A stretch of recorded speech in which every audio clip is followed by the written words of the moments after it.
दोस्तों नमस्कार, मैं हूं राकेश कुमार। आप देख रहे हैं मत अभिमत। मित्रों, बिहार में विशेष भूमि सर्वेक्षण चल रहा है और जिस दिन से सर्वेक्षण शुरू हुआ उसी के साथ विवाद भी शुरू हो गया। विवाद इतना बड़ा कि आप देख रहे होंगे कि बीच में हुआ कि इसकी रफ्तार धीमी कर दी जाए, धीमी कर दी भी गई। दूसरी बात ये हुई कि इस पर रोक लगाई जाए। तमाम तरह की चीज़ें चल रही थी। वैसे एक चीज़ आपने अंदाज़ा किया होगा कि जिस तरह नोटबंदी हुआ था और नोटबंदी के दौरान रोज़ नए नियम बनाए जा रहे थे, उसी तरह यहाँ भी रोज़ नए नियम बनाए जा रहे हैं, एकदम उसी की तरह। और कभी होता है कि आप वंशावली नोटरी से कराइए, कभी होता है मजिस्ट्रेट से कराइए, कभी होता है स्वतः दीजिए। मतलब अंत में उसको स्वतः कर दिया गया कि आप स्व घोषणा करें कि वंशावली आपकी क्या है। उसी तरह कई चीज़ें हैं जो लगा सरकार को या विभाग को कि इससे परेशानियां बढ़ रही हैं, उसको धीरे धीरे हटाने की प्रक्रिया जारी रही, आज भी जारी है। अब इसको देखिए कि विवाद कहाँ है।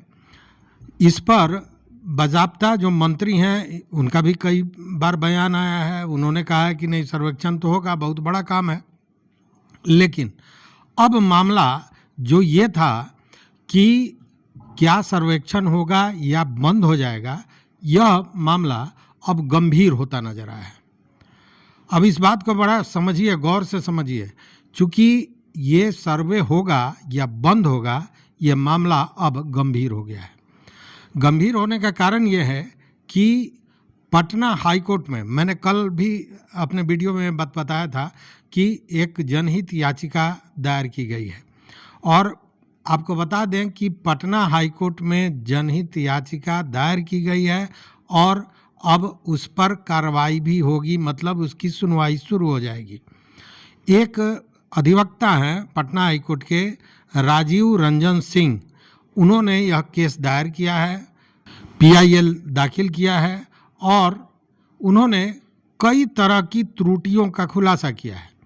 उन्होंने कहा है कि ये जो सर्वेक्षण हो रहा है उसमें जो नियम बनाए गए हैं उसमें कई प्रकार की त्रुटियां हैं और कई प्रकार के कानूनी पेंच भी है जो बाद में गले की हड्डी बन सकती है। कई तरह की बातें उन्होंने कही हैं। लेकिन अब आप सोच रहे होंगे कि ये अधिवक्ता महोदय को कोई काम नहीं था क्या कि चले गए PIL करने? तो था। और इसके विषय में मैं बता दूं कि यह जो कार्रवाई है ये विभाग की गलती का भी एक फलाफल हम कह सकते हैं।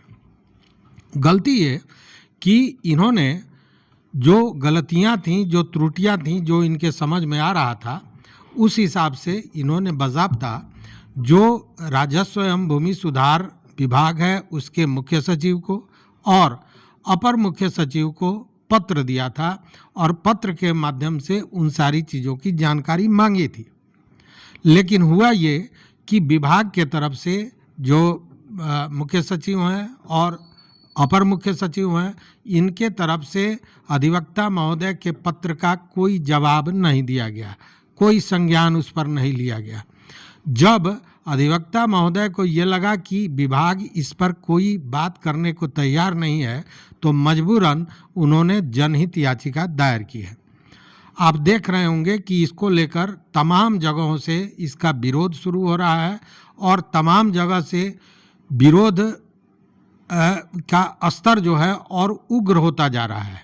कई संस्थाएं, कई जो सामाजिक संस्थाएं हैं वह भी इसमें आ गई हैं। हालांकि मंत्री महोदय का यह कहना है कि ये जो लोग विरोध करने वाले हैं या तो भूमि माफिया हैं या फिर वैसे नेता हैं पटना में बैठे हुए जिनको कोई काम नहीं है। तो ये तो राजनीतिक बयान उन्होंने दिया था।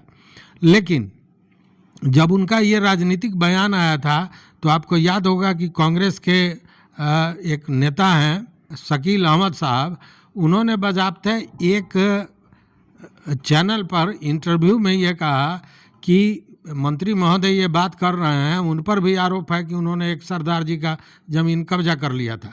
तो कहने का मतलब यह है कि ये राजनीतिक स्टंट है और इस राजनीतिक स्टंट में कहीं ना कहीं मूल समस्या को दबाने का भी ये प्रयास माना जा सकता है। इसको लेकर प्रशांत किशोर का भी बयान था। उन्होंने भी कहा कि ये जो बोतल से जिन्न निकालने की बात हो रही है यह कहीं से सफल होने वाला नहीं है। तो ये सारी चीज़ें, ये सारी घटनाएं चल रही हैं। लेकिन अब जो मैंने कहा कि सर्वे होगा या रुक जाएगा, ये एक बहुत बड़ा प्रश्न सामने आकर खड़ा हो गया है। क्योंकि अब ये मामला चला गया न्यायालय में। न्यायालय इन चीज़ों की सुनवाई करेगा और न्यायालय में जो जनहित याचिका दी गई है और उसमें जिन त्रुटियों की बात की गई है और जिन कानूनी पचड़ों की बात की गई है उसे बड़ी सूक्ष्मता से हाईकोर्ट देखेगा और उस स्थिति में अगर लेस मात्र भी गलती हुई जिससे आगे आकर भविष्य में परेशानी बढ़ने की संभावना नजर आएगी या आपसी विवाद, सामाजिक सौहार्द के टूटने की बात आएगी, तो निश्चित रूप से हाई कोर्ट उस पर बंदिश लगाएगा। और जब हाई कोर्ट बंदिश लगा देगा तो आप समझ रहे हैं कि क्या होगा। क्योंकि कोर्ट से बड़ा कोई नहीं होता है, सरकार भी कोर्ट से बड़ी नहीं है। उस स्थिति में सर्वे को रोक देना पड़ेगा। हालांकि ये जो परेशानियां थीं, जो जिससे लोग आक्रोशित थे, जिससे लोग लामबंद हो रहे थे, इसका विरोध कर रहे थे, समय बढ़ाने की बात कर रहे थे, उन सारे चीज़ों को लेकर मंत्री जो दिलीप जायसवाल हैं उन्होंने एक नीति अपनाई और उन्होंने आईएएस पदाधिकारियों को गोपनीय ढंग से जिले में कई जगह भेजा और लोगों से फीडबैक लिया। इस फीडबैक में जैसा बताते हैं कि लगभग 16 ऐसे पॉइंट आए जिससे लगा कि यही कारण है जिससे लोग इसका विरोध कर रहे हैं। अब उन 16 पॉइंटों में जो परेशानियां हो रही हैं रैयतों को, ज़मीन के मालिकों को, उसी को देखते हुए आज एक बैठक भी बुलाई गई है और लंबी बैठक चल रही है केवल उन समस्याओं को अलग करने का। क्योंकि आपको याद होगा मंत्री महोदय ने कहा था कि जैसे जैसे समस्याएं आएंगी उसका निराकरण किया जाएगा, लेकिन सर्वे जारी रहेगा। तो अब देखने वाली बात है कि क्या वो निराकरण कर पाते हैं, नहीं कर पाते हैं, लोगों के उसमें क्या प्रॉब्लम है। देखिए प्रॉब्लम तो होना है, क्योंकि जैसा बताया जा रहा है कि 125-30 वर्षों के बाद ये सर्वे हो रहा है, जबकि अगल बगल के राज्यों में चकबंदी, यूपी में चकबंदी हो गया था, लैंड रिफॉर्म्स का काम बंगाल में भी हुआ, लेकिन बिहार इसमें पिछड़ा रह गया। बिहार में अभी तक नहीं हुआ था, जो अब शुरू किया गया है। तो इतने लंबे समय के बाद ज़मीन की श्रेणियां बदल गई, ज़मीन का पूरा जो आकार है वो बदल गया, हर चीज़ बदल गया, लेकिन कागज़ वही रहा जो उस समय के कैडेस्ट्रल सर्वे में था। चूँकि रिविजनल सर्वे तो बहुत जगह हुआ, बहुत जगह नहीं हुआ, गजट भी नहीं हुआ, तो तमाम तरह की चीज़ें थी। तो अब वहाँ से यहाँ तक एक सूत्र को पिरोना कितना भारी बात है, ये तो स्वाभाविक है। और सरकार तो नीतियाँ बनाती हैं, लेकिन जिनका ज़मीन है उनको जाने का खतरा तो स्वाभाविक है कि लगा रहेगा। तो उस स्थिति में इसका विरोध भी होना है। लेकिन अब जो त्रुटियों की बात हो रही है, जिन त्रुटियों को लेकर अधिवक्ता राजीव रंजन सिंह हाईकोर्ट गए हैं, हाईकोर्ट उन चीज़ों को देखेगा और अगर उसमें सचमुच त्रुटियां पाई गई तो निश्चित रूप से यह जो सर्वे है उस पर रोक लग सकता है। अब यह फैसला हाईकोर्ट को करना है, लेकिन अगर त्रुटियां सही पाई गई तो हाई कोर्ट इस पर कोई फैसला जो देगा वो सीधा असर सर्वे के काम पर पड़ेगा। अब बड़ी समस्या ये थी कि इसमें घुसखोरी चल रही है, पैसे का लेन देन चल रहा है। हमारे भी कई मित्रों ने बताया कि 500, 5000 इस तरह से रुपया मांगा जा रहा है। कई लोगों ने व्हाट्सएप किया है, कई लोगों ने कमेंट बॉक्स में इन बातों को बताया है। और हमने भी कल एक वीडियो बताया था जिसमें एक बड़ा बाबू लगातार लोगों से पैसा ले रहे थे और मैंने लग रहा था जैसे शिवालय में जल डाला जाता है उसी तरह पैसा उनके पास आ रहा था। अब उस पर क्या कार्रवाई हुई नहीं हुई, लेकिन यह भी बात जानने वाली है कि विभाग को जैसे ही पता चल रहा है, मंत्री महोदय ने तो पत्रकारों को भी कहा था कि अगर आपको इस तरह का कुछ भी मिलता है तो तुरंत हमको बताइए, 24 घंटे के अंदर में उस पर कार्रवाई होगी। कार्रवाइयाँ हो भी रही हैं, लेकिन कारण क्या है कि सारी कार्रवाइयों के बावजूद ये घूसखोरी जो है वो रुक नहीं रहा है। यह भी एक चिंता का विषय कहीं ना कहीं बना हुआ है। अब देखिए कि इसको लेकर तमाम तरह के बयान भी आ रहे हैं। मुझे तो आज मैं बयान सुना जदयू के प्रवक्ता नीरज कुमार का, तो मुझे हास्यास्पद लगा, हंसी भी आई। जो किसान अब जरा सोचिए, ये जो नेता अनर्गल प्रलाप करते हैं वो क्यों करते हैं और उनकी समझदारी कितनी है ये भी।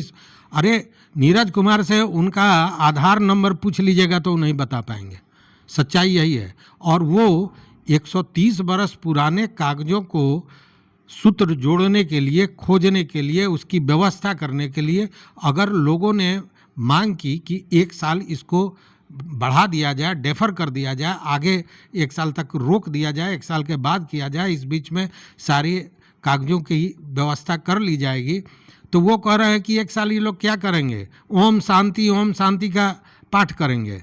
अब बताइए, ये इस तरह का ये प्रवक्ता है और इस तरह का प्रलाप करना है।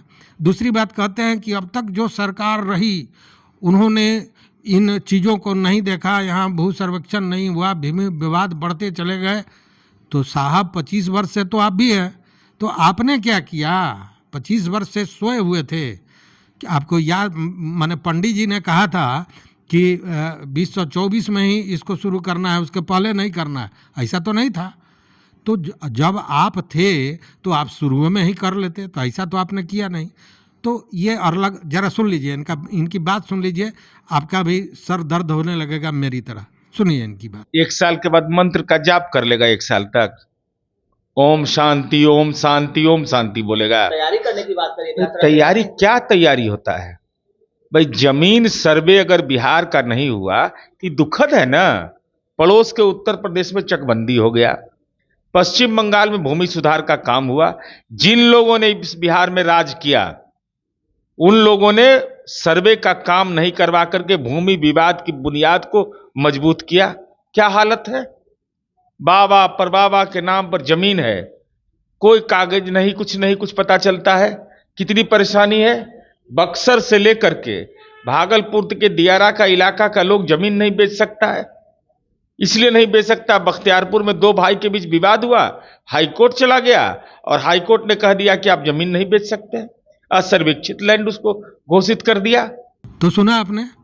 अब सोचिए कि किस तरह का जवाब एक पत्रकार को ही वो जवाब दे रहे हैं। न्यूज़ फॉर नेशन के एक पत्रकार को उन्होंने जवाब दिया। हमने वीडियो देखा तो मेरा दिमाग झल्ला गया। खैर, अब आगे देखिए कि सच्चाई ये है कि सर्वे बहुत आवश्यक है, सर्वे होना चाहिए। सर्वे होने से बहुत सी समस्याएं, जो ज़मीनी विवाद की समस्याएं हैं, कोर्ट में जो बताया जाता है कि 30 से 35% केस ज़मीनी मामले के होते हैं, 60% थाने में जो केस हैं वो ज़मीनी विवाद से जुड़े हुए हैं, इन सारे चीज़ों पर रोक लगेगा निश्चित रूप से। माफियाओं का जो बोलबाला है वह भी कम होगा, चूँकि मलकियत साफ़ हो जाएगी। लेकिन मलकियत साफ़ हो उसकी व्यवस्था तो करनी पड़ेगी और उसके लिए कागजातों की ज़रूरत है। मैंने पहले भी कई बातें बताई हैं। अब मान लीजिए कि ज़मीन है, अब जैसे कहा गया कि जिसका कब्जा होगा उसका ज़मीन होगा, अगर कोई दूसरा कागज़ नहीं दिखाता है तो। अब मेरे परदादा का ज़मीन है, हमारे दादाजी ने बेच दिया, किसी दूसरे को दे दिया, किसी दूसरे से किसी जो दबंग व्यक्ति है, जो भूमाफिया है, उसने उस पर कब्जा कर लिया। तो अब ज़मीन कई जगह घूम के चला गया। और अब जब कब्जा तो भूमाफिया का है, अब भूमाफिया उस व्यक्ति के पास चला जा रहा है ये पता करके कि खतियान में किसका नाम है, और उससे हिसाब लगाने लग रहा है कि आप ये खतियान दीजिए और कब्जा अपना दिखाइए और इसमें हम ऐसे ऐसे बांट लें। अब देखिए कितना बड़ा विवाद शुरू कर रहा है। ऐसी कई घटनाएं हो गई। चूंकि आप कह रहे हैं कि कब्जा होगा उसका हो जाएगा और खतियान में होगा उसका हो जाएगा, तो वो खतियान भी भूमाफिया जोड़ दे रहा है, कब्जा भी जोड़ दे रहा है। और खतियान वाले के पूर्वजों ने जमीन को बेच दिया है, उसको भी लगता है कि फ्री में लाखों का मामला आ रहा है, भूमाफिया तो उसमें लगा ही रहता है। तो इस तरह की चीज़ें बहुत है। लेकिन अब ये जो त्रुटियां हैं, ये सारी त्रुटियां को लेकर जब मामला हाई कोर्ट में पहुंचा है तो ये देखने वाली बात होगी कि हाई कोर्ट इस पर क्या डिसीजन लेता है। लेकिन गलतियां हैं, त्रुटियां हैं, क्या विभाग उनको सुधार पाता है समय रहते? नहीं, यह देखने वाली बात होगी। आपके जेहन में कोई बात हो तो निश्चित रूप से हमारे कमेंट बॉक्स में बताइए। मित्रों, अगर अभी तक आपने चैनल को सब्सक्राइब नहीं किया तो सब्सक्राइब कीजिए, लाइक कीजिए, दोस्तों के साथ शेयर कीजिए और अपना विचार जरूर दीजिए। देखते रहिए मत अभी मत। बहुत बहुत धन्यवाद, बहुत बहुत धन्यवाद।